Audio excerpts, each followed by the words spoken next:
বাড়িতে বাচ্চা আছে, কি করবেন? ডিম সেদ্ধ খাওয়াবেন, ডিম ভাজা খাওয়াবেন, ডিমের ঝোল খাওয়ান, একটু সবজিও দিই তাতে, তাহলে সবজি আর ডিমের ঝোল দুই খাওয়া হবে। রসুন পেঁয়াজ বাটা নিয়ে নেবেন, সবজিগুলো কেটে নেবেন, ধুয়ে নেবেন, একটু হালকা সেদ্ধ করে নেবেন ডিম আর সমস্ত সবজি।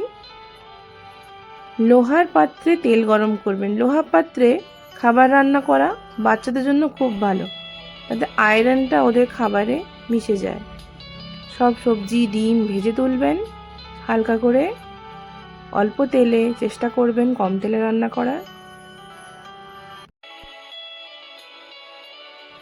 সেই তেলে তেজপাতা গরম করে আমরা পেঁয়াজ বাটা, রসুন বাটা, টমেটো, হলুদ, একটু নুন দিয়ে কষে নেব।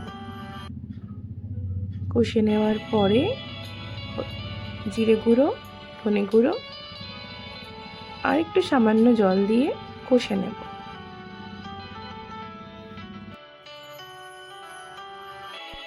কাশ্মীরি চিলি পাউডার দেবেন, বাচ্চা খাবে তো, ঝাল কম হবে।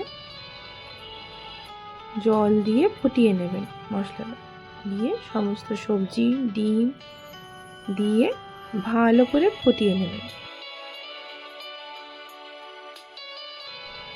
বেশিক্ষণ না, সব তো ভাজা, 2 মিনিট হালকা আঁচে ফুটতে দেবেন, পারলে ঢাকনা বন্ধ করে ফুটতে দেবেন।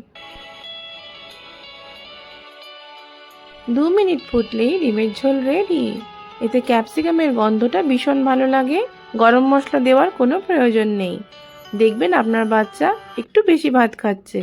আপনারও ভালো লাগলে আমাকে লাইক আর কমেন্ট করবেন, সাবস্ক্রাইব করতে ভুলবেন না। Bye bye.